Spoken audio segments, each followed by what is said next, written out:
Je vais maintenant faire la lecture à haute voix et raisonner à haute voix le problème de la serre hydroponique. Allons-y d'un décodage à haute voix. Nathan désire se construire une nouvelle serre hydroponique pour la culture de tomates.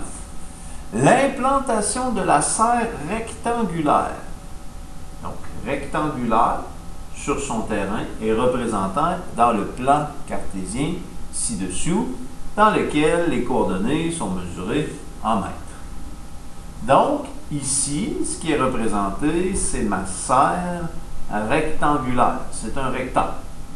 Donc, et je connais l'équation de ma droite ici. Je connais l'équation de la droite AD. Je connais les coordonnées ici A et C.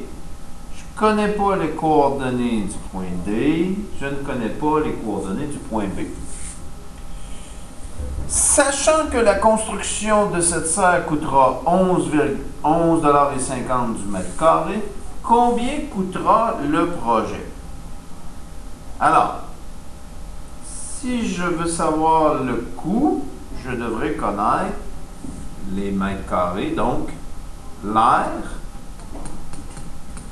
du rectangle.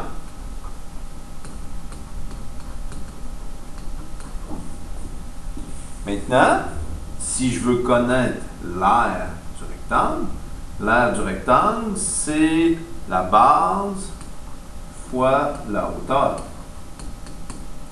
Donc, je dois connaître la mesure de la base et la mesure de la hauteur. Donc, la base et la hauteur du triangle, les côtés de mon triangle, je devrais connaître la mesure de AD et la mesure de AB ou DC.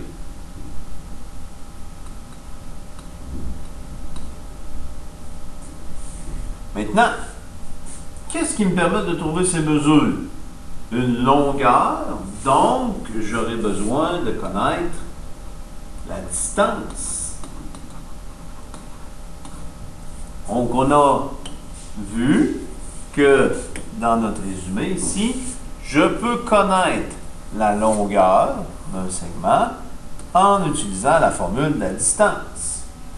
Donc, la formule de distance suppose qu'on connaisse les coordonnées des extrémités d'un segment. Donc, ma distance, si je veux calculer la distance pour AD, j'ai besoin de connaître les coordonnées de A, 2,48, et j'ai besoin de connaître les coordonnées de D, qui sont présentement connues.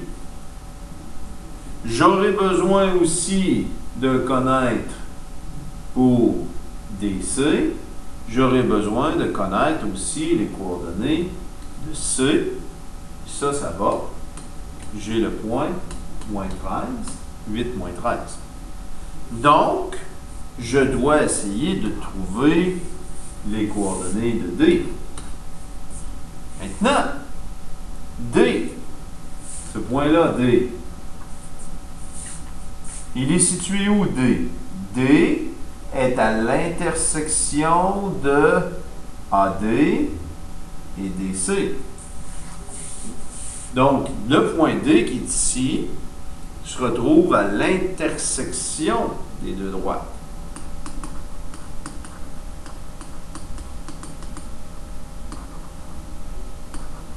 Donc, à l'intersection de AD et de CD ou DC.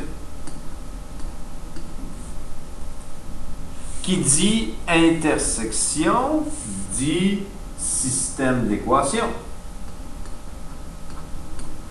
Donc, résoudre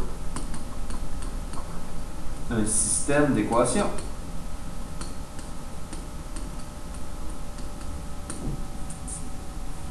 Présentement, je connais l'équation de AD. Fait, l'équation, je le connais.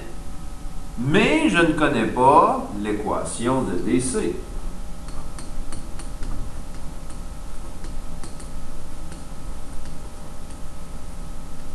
Inconnue. Je ne connais pas l'équation de DC. Ici, y égale ax plus b, je ne le connais pas. Donc, probablement que si je peux trouver une stratégie pour pouvoir retrouver l'équation de DC, ça me permettra de résoudre mon problème. Il y a un élément que je n'ai pas utilisé. Le fait que la serre soit rectangulaire, ça amène certaines propriétés. Dans un rectangle, les côtés ici sont parallèles. Donc, avec cette information-là, on sait que AB sera parallèle à DC. Et s'ils sont parallèles, ça implique quoi? Ben, ils auront la même pente. Même chose ici. AD et BC sont parallèles. Donc, AD est parallèle. Oh, j'ai écrit AC. Donc, pas AC. AD. Est parallèle à BC. Donc, même pente.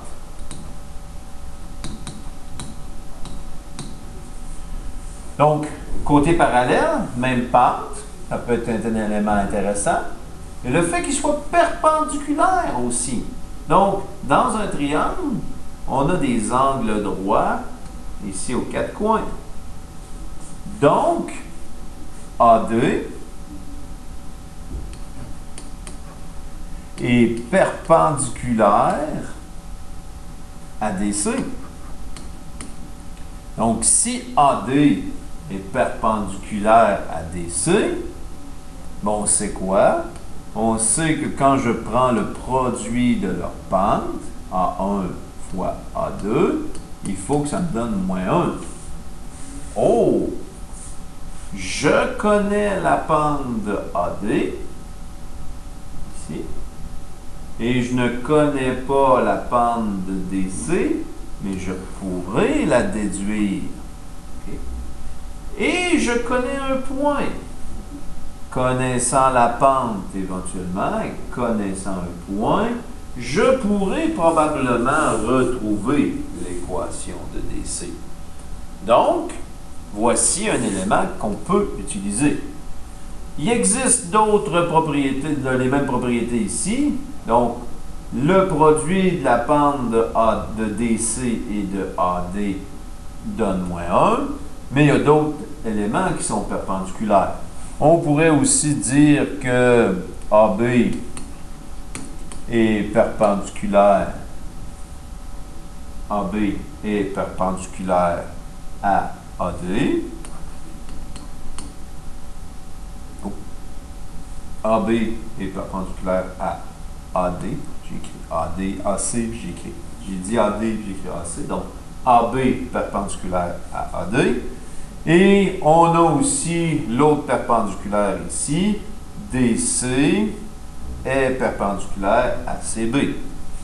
DC est aussi perpendiculaire à CB.